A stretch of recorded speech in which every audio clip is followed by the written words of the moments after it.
راستے بھر یہ سوچ ذہن پر حاوی رہی کہ وہاں 6 لاشیں تھیں۔ وہ باقی کون تھے؟ کہاں سے لائے گئے تھے؟ 7واں پائل میں تھا۔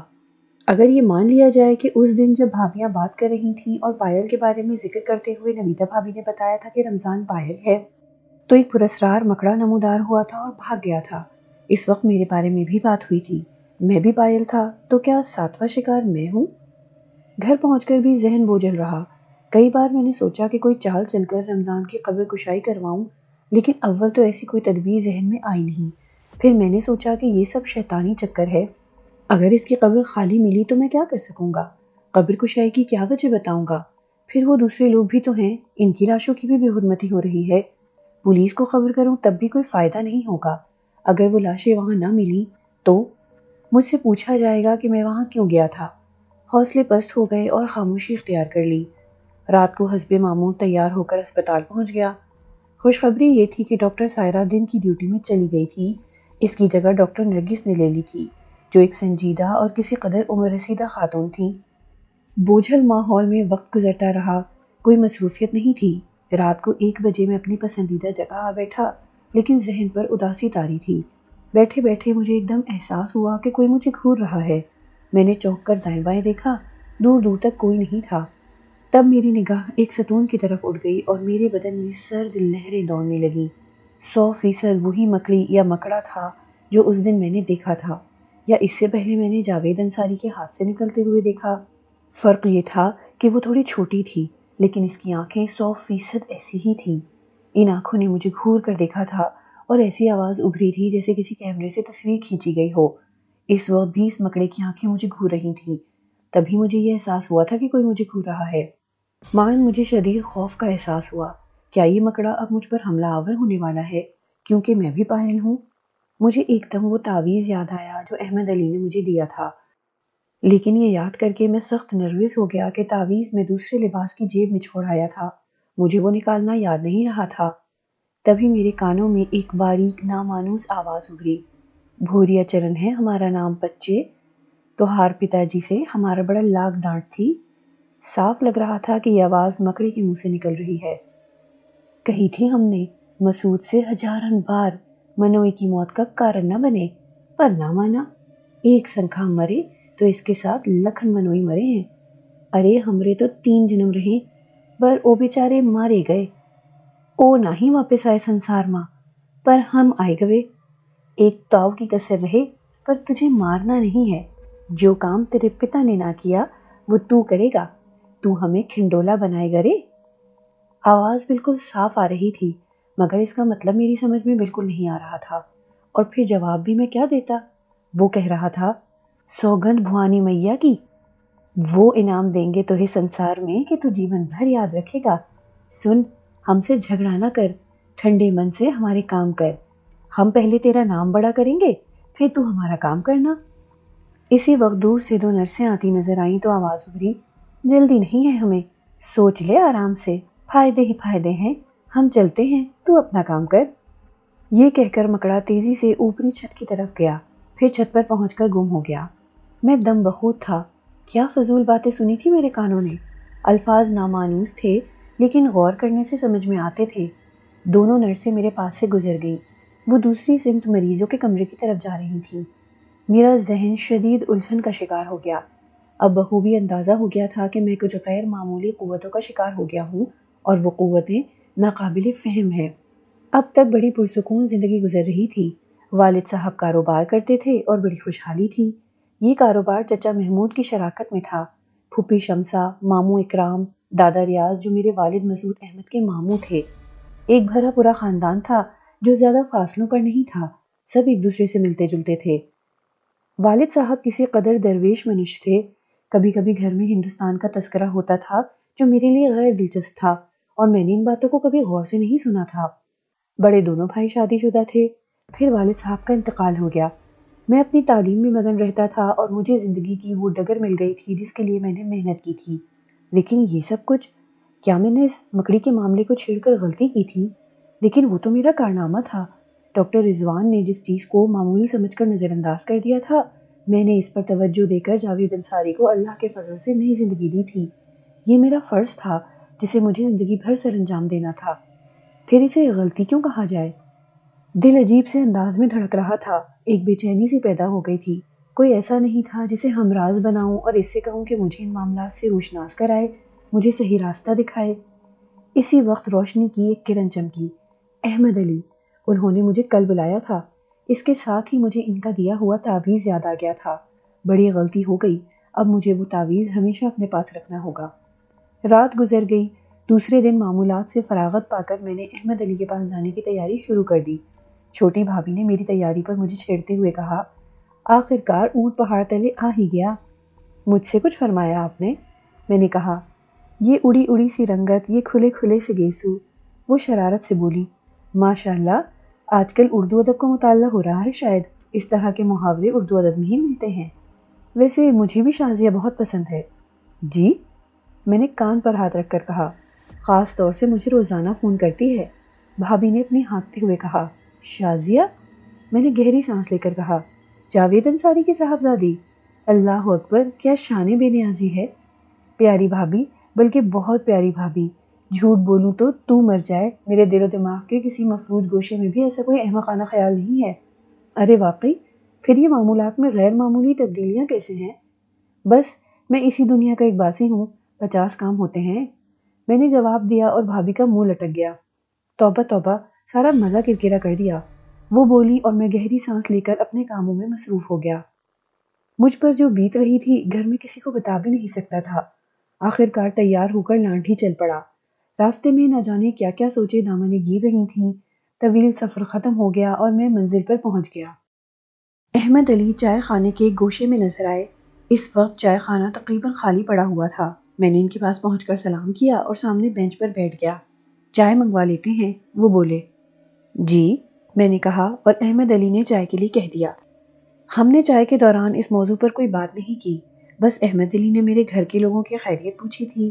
چائے ختم ہوئی تو وہ بولے، میں نے تمہارے مسئلے پر خوب غور کیا ہے عزیزی، میں کوئی عالم نہیں ہوں، بس یوں سمجھو ایک دینی طالب علم ہوں، اور علم کی طلب کائنات کے آخری دن تک ختم نہیں ہوگی، کیونکہ مالک کائنات کی کائنات بہت وسیع ہے اور عمر مختصر۔ جو کچھ تمہارے انکشافات سے میرے عمل میں آیا ہے وہ یہ ہے کہ تمہارے ساتھ پیش آنے والے واقعات عارضی یا اتفاقیہ نہیں ہیں، بلکہ ان کے ڈانڈے بہت پیچھے سے ملتے ہیں۔ میری بات سمجھ رہے ہو نا؟ جی۔ تمہارے والد کا نام مسعود احمد ہے نا؟ جی۔ بزرگوں میں کوئی حیات ہے؟ جی، میرے چچا محمود احمد ہیں، والد صاحب کے ماموں ریاض احمد ہیں، میری والدہ پھوپھی سب موجود ہیں۔ ماشاءاللہ، کافی ضعیف ہو گئے ہوں گے۔ یہ وہ لوگ ہیں جو سن 47 سے قبل ہندوستان میں آباد ہوں گے؟ جی بالکل۔ ماضی کی باتیں دہراتے ہوں گے؟ ہاں، جب سب اکٹھا ہو جاتے ہیں تب۔ کوئی ایسا واقعہ جو تمہیں عجیب لگا ہو؟ جو لوگ ہندوستان سے ہجرت کر کے آئے تھے وہ تقریباً اب دنیا سے جا چکے ہیں۔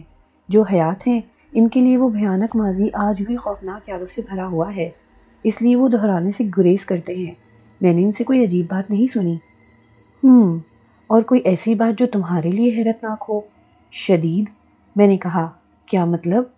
گزری رات میرے ساتھ مزید واقعات پیش آئے ہیں۔ میں نے کہا، کیا؟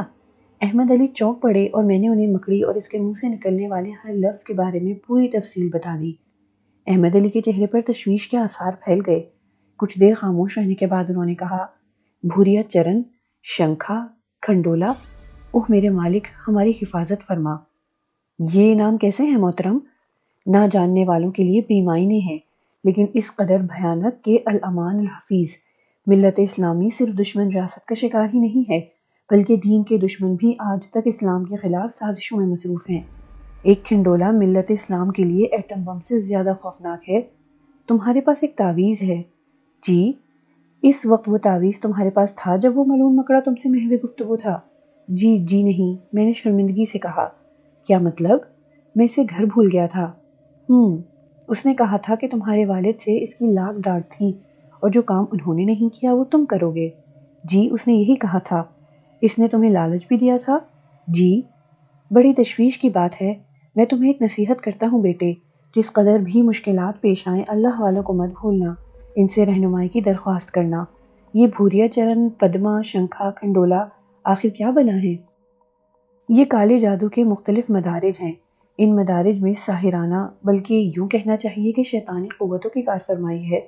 وہ اگر کہتا ہے کہ کھنڈولا بن کر وہ زبردست قوت حاصل کرے گا تو اس میں کچھ فیصد حقیقت ہے، کیونکہ کالے جادو کے شکار بے شمار افراد نظر آتے ہیں۔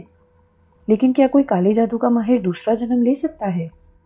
ہرگز نہیں، ہمارے مذہب میں اس طرح کا کوئی تصور نہیں ہے۔ ہم صرف روز قیامت نئی زندگی کا عقیدہ رکھتے ہیں۔ البتہ شیطانی قوتوں کو شیطان کا سہارا حاصل ہے۔ شنکھا اور کھنڈولا وغیرہ جادو کے زور سے ممکن ہے، عارضی طور پر طویل زندگی حاصل کر لیتے ہیں اور مصنوعی موت کے بعد دوبارہ اپنے مکروہ عمل جاری رکھنے کے قابل ہو جاتے ہیں۔ اصل میں روح کے پجاری ہندو مت کے پیروکار ہیں۔ ان کے عقیدے کے مطابق جسد خاکی تو مر کر نذر آتش ہو جاتا ہے اور راکھ بن کر اڑ جاتا ہے یا مٹی میں مل کر مٹی بن جاتا ہے، مگر اس کی روح واپس پلٹ آتی ہے اور اس کے ذریعے ایک نیا قالب وجود میں آتا ہے، جو پودا، درخت، پتھر، چرند پرند، کیڑا یا خونخوار درندہ کچھ بھی ہو سکتا ہے۔ اس کو آواگون کہا جاتا ہے اور یہ سب کچھ کرم کے مطابق ہوتا ہے، مگر کالے جادو کے عمل سے اس کی شکل بدل جاتی ہے، جیسے تم کسی پیلی مکڑی کا تذکرہ کرتے ہو جو ابھی اپنی نئی تخلیق کے عمل سے گزر رہی ہے اور 7 خاص مسلمانوں کے خون پی کر یہ عمل کرنا چاہتی ہے تاکہ کالے جادو کے آخری ستون کھنڈولا کی قوت حاصل کر سکے۔ احمد علی کے بیان کردہ تفصیلات نے میرے دل و دماغ کو ہلا کر رکھ دیا تھا۔ کیا اس سائنسی دور میں ایسی باتوں پر یقین کیا جا سکتا ہے؟ میں نے پوچھا۔ سائنس؟ احمد علی نے کسی قدر طنزی انداز میں کہا۔ میں ایک بات کہہ سکتا ہوں کہ معبود کریم نے انسان کو ازل سے زندگی کے راستے سمجھائے ہیں اور اس کے لیے اسے ذہن اور سوچ دی ہے۔ سب کچھ اسی سے عمل میں آیا ہے۔ ہاں، جہاں اس نے اپنے راز رکھے وہاں سائنس ان رازوں کو کائنات کے آخری دن بھی حل نہیں کر پائے گی۔ جی، میں نے عقیدت سے کہا، پھر ہنس کر بولا، میں بھی پائل ہوں۔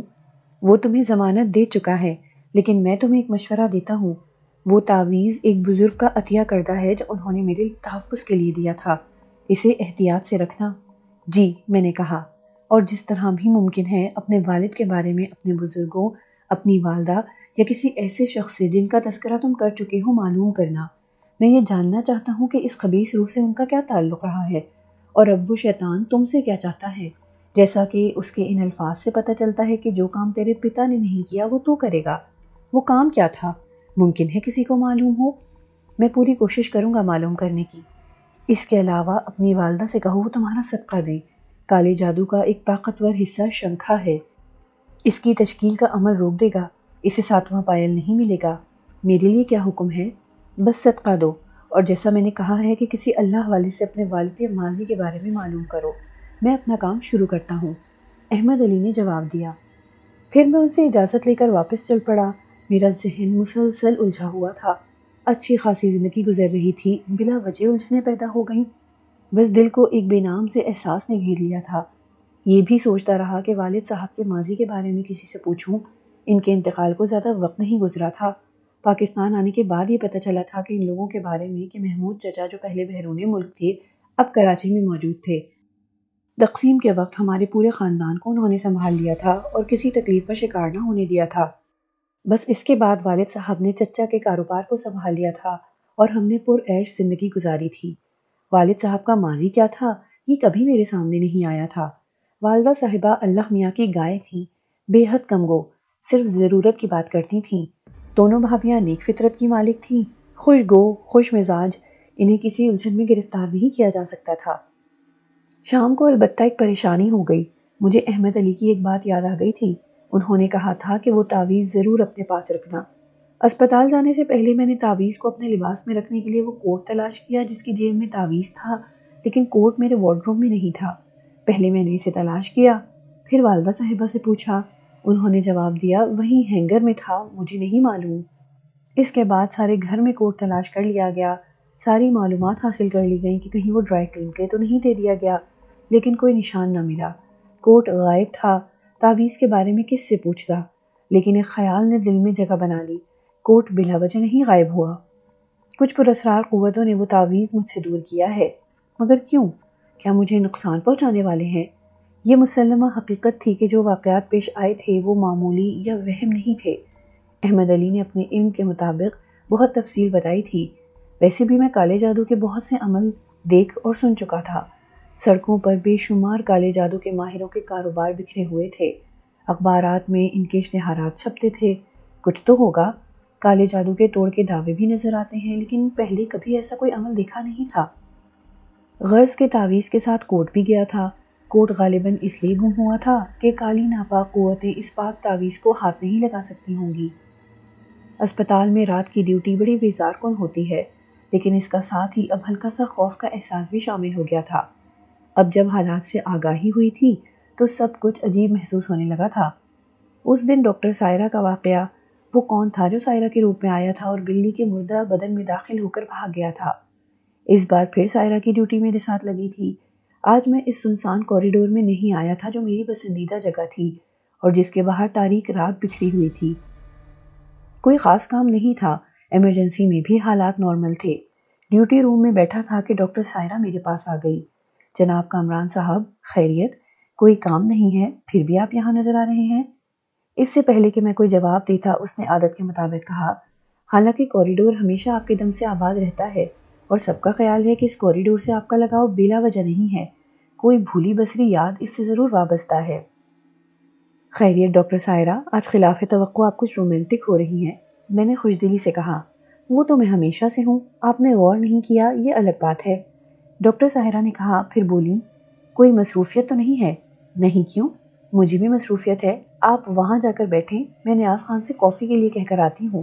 اوکے، اس نے اپنی عادت کے مطابق کہا اور آگے بڑھ گئی، جیسے مجھے اس کی بات ضرور ماننی ہے۔ میں ایک گہری سانس لے کر کوریڈور کے اس حصے کی طرف بڑھ گیا۔ حالانکہ بلی کے واقعے کے بعد مجھے اس جگہ سے کسی قدر خوف محسوس ہونے لگا تھا۔ وہاں بیٹھا تو پھر گزرے واقعات یاد آنے لگے۔ اس ستون کی طرف نگاہ اٹھ گئی جہاں مکڑا نظر آیا تھا اور انسانوں کی طرح بولا تھا۔ بدن میں ہونے والی سنسنی کو نہیں روک سکا تھا۔ بیٹھتے ہی محسوس ہوا تھا جیسے ایک انوکھی ٹھنڈک بدن میں سرایت کر رہی ہے۔ باہر پھیلی رات میں کچھ سائے سے چلتے نظر آ رہے تھے، جیسے کوئی ادھر سے ادھر جا رہا ہو۔ دل چاہا کہ اٹھ کر ڈیوٹی روم کی طرف دوڑ لگا دوں۔ سائرہ آتی نظر آئی تو جان میں جان آئی اور میں انتظار کرنے لگا۔ سائرہ قریب آ کر بیٹھ گئی، پھر مسکرا کر بولی، آپ کو شعر و شاعری سے دلچسپی ہے کامران جی؟ نہیں، بالکل نہیں، مجھے بھی یہی لگتا ہے۔ پھر آپ رومانس کے بارے میں کیا جانتے ہوں گے؟ میرا مطلب ہے آپ نے کہا تھا کہ میں رومانٹک ہو رہی ہوں، آپ کو کیسے پتہ چلا؟ غیر شعوری طور پر کہہ دیا تھا، معافی چاہتا ہوں، میں نے کہا، اور ڈاکٹر سائرہ کو جیسے میرے الفاظ سن کر مایوسی ہوئی۔ میں نے دوسری طرف دیکھا، کینٹین کا ویٹر کافی کے برتن لے کر آ رہا تھا۔ یہ نیاز خان نہیں تھا۔ یہ کون ہے؟ میں نے پوچھا۔ نیا ویٹر ہے، نیاز خان آج کل دن کی ڈیوٹی پر ہے، سائرہ نے کسی قدر خشک لہجے میں کہا۔ ویٹر نے قریب آ کر برتن رکھے اور پھٹی پھٹی آواز میں بولا، آپ کو ڈاکٹر ارسلان ایمرجنسی میں بلا رہے ہیں ڈاکٹرنی صاحبہ۔ سائرہ چونک پڑی، پھر جلدی سے کھڑی ہو کر بولی، سوری کامران صاحب، آپ کافی لیں، پتہ نہیں مجھے کتنی دیر لگے۔ یہ کہہ کر ڈاکٹر سائرہ اس طرف چل پڑی جدھر ایمرجنسی کا راستہ تھا۔ میں نے گہری سانس لی، پھر کافی کی طرف متوجہ ہو گیا۔ کافی پاٹ پر ٹیکوزی چڑھی ہوئی تھی۔ پیالی کا گرم پانی میں نے دوسرے برتن میں ڈالا اور پھر ویٹر سے بولا، ٹھیک ہے تم جاؤ۔ یہ کہہ کر میں نے ٹیکوزی ہٹائی اور کپ میں کافی انڈیلی، لیکن شدید بدبو کا ایسا بھپکا ناک سے ٹکرایا کہ چکرا گیا۔ کافی کی کیتلی سے کالے بدبودار خون کی موٹی دھار نکل کر پیالی بھر رہی تھی۔ یہ بدبو اسی سے اٹھ رہی تھی۔ بمشکل تمام میں نے کیتلی رکھی، میرے اعضاء مفلوج ہو گئے تھے۔ اٹھنے کی کوشش کرتا تو اٹھ بھی نہیں سکتا تھا۔ تبھی پاس کھڑے ویٹر کی آواز ابھری، بھوریا چرن ہے ہمارا نام میاں جی، سنسار میں کالے گیان کے سب سے بڑے دھرمکاری ہیں، کالی کے داس تم سے باتیں کرنی ہیں، اسی لیے آ رہے ہیں تمہارے پاس۔ میں نے ایک بار پھر اٹھنے کی کوشش کی، لیکن اب میرا بدن میرا نہیں رہا تھا۔ میں نے بے بسی سے اسے دیکھا۔ میری بینائی متاثر ہوئی تھی یا اس کا چہرہ ہی گوہر میں لپٹ گیا تھا؟ اس کے نقوش دھندلا گئے تھے۔ میں آنکھیں پھاڑ کر رہ گیا۔ اس کی آواز پھر ابھری، سہارنپور میں تمہارا باپ دولت کمانے کے لیے مارا مارا پھر رہا تھا، ہمیں مل گیا۔ ہم نے اس سے کہا کہ مسعود بھیا ہم سے سودا کر لے، ایک چھوٹا سا کام ہمار کر دے، ہم تجھے دولت کے ڈھیر میں دبا دیں گے، اتنا مال دیں گے کہ تو ہندوستان کا سب سے بڑا رئیس بن جائے گا۔ مان لیا اس نے، پر جب ہمار کام کرنے گیا تو نیت بدل گئی، اس نے ہمار کام نہ کیا، ہمار تو جان جل کر رہ گئی۔ وہ لوگ جو ہمیں کھنڈولا دیکھنا نہیں چاہتے تھے اس کے ساتھ لگ گئے اور ہمار ایک جنم نشٹ بھشٹ کر دیا۔ ارے کون سا بڑا کام تھا، پیر پھنگوا کے دوار میں ہمیں پہنچا دینا تھا اور بس سب ٹھیک ہو جاتا، پر ہائے ہائے نہ ہی مانی ہماری بات، بس پھر وہ رہا اور ہم۔